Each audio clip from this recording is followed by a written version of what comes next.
Welcome, everyone. Let's dive right into today's explainer. We're unpacking one of history's absolute most pivotal moments, the Prophet's farewell sermon. We're going to look closely at the core pillars that make this message of unity so incredibly significant today. This isn't just some historical footnote, you guys.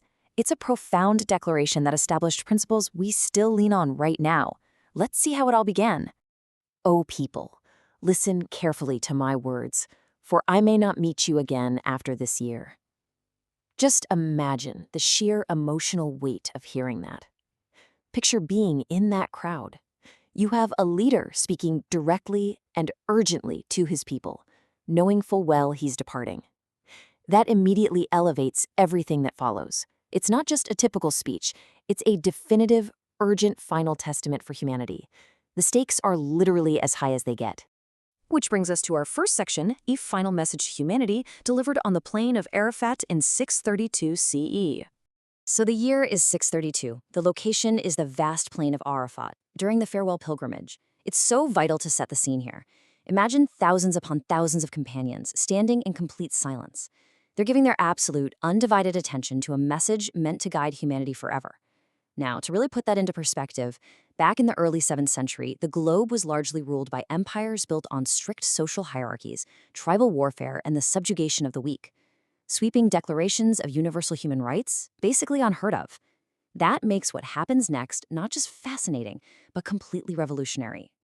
Let's move to Section 2, the sacredness of life and the establishment of human dignity. The Prophet declared, "Your lives, your property, and your honor are sacred." Right out of the gate, this establishes fundamental human rights. Think about those three specific pillars: lives, property, and honor.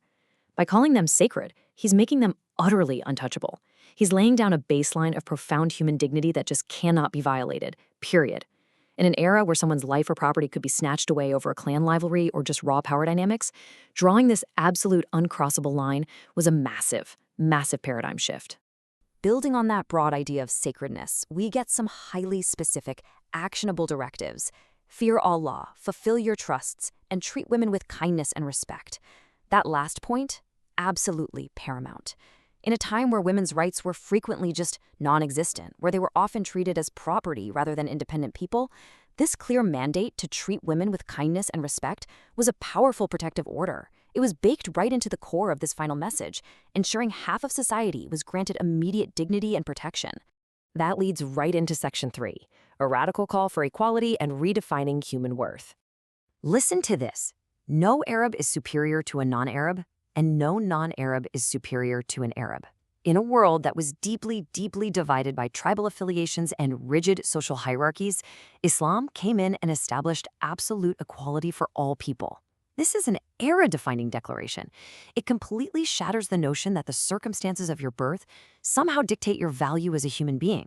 Whether you were born into an elite ruling tribe or as a total outsider, your inherent worth was suddenly declared to be exactly the same. It acts as this ultimate equalizer. Think about an Arab on one side and a non-Arab on the other. The weight is exactly the same. The Prophet was systematically stripping away any inherent superiority either group might try to claim over the other. The playing field is entirely leveled. He was essentially looking at a highly tribal society and telling them that their ancestral pride and their bloodlines held absolutely zero weight when it came to their actual value. So if race, ethnicity, and tribal affiliation don't matter, what does? Well, the sole exception, the only metric of human worth, is Taqwa. Taqwa translates to righteousness. It means the true measure of your character is based purely on your actions, your moral consciousness, and your piety. And the beauty of that is, these are things entirely within your control, unlike the arbitrary nature of where you were born. It's a profound shift from a society of privilege based on bloodlines to a true meritocracy based on morality and goodness. And that brings us to Section 4, the perfected religion and the final guidance. As the sermon drew to a close, the focus naturally shifted to what comes next. He said, "I leave behind the Qur'an. Hold firmly to it. This is the ultimate enduring anchor left for the followers." It's such a clear instruction, right?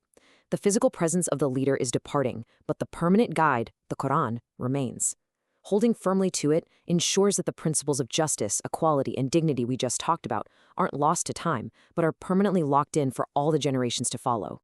And the profound nature of this moment was cemented shortly after with this beautiful revelation.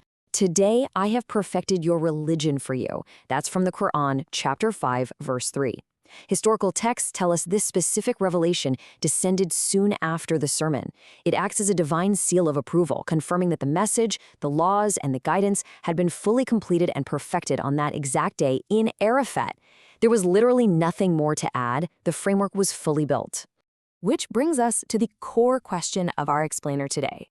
Why does a message from 632 CE still matter right now? Why are we, centuries later, still rigorously studying words spoken to a silent crowd thousands of years ago? What is the practical application for us living in the modern world? While the answer lies in 3 foundational pillars we can synthesize from this text. First, justice, by declaring lives, property, and honor sacred and making righteousness the only measure of worth, it lays down a perfect blueprint for a just society. Second, mercy. The specific directives to fulfill trusts and treat women with kindness cement compassion right into the social fabric. And finally, unity. By explicitly tearing down racial and ethnic barriers, it champions one unified human family. These aren't just 7th century concepts, guys. They are the exact pillars we are still striving for in the modern world. This is why this sermon matters so much. It's a literal roadmap for humanity. A timeless message to guide humanity for all time. That is what we are left with here. The farewell sermon wasn't just an ending, it was a permanent framework. So as we wrap up this explainer, I want to leave you with this thought to chew on. If a single speech, delivered out in the desert back in 632 CE, could so perfectly outline the antidotes to racism, inequality, and injustice, what does it say about our modern struggles that we are still fighting to implement these very same principles today? Thank you so much for exploring this with me. Keep questioning and keep learning.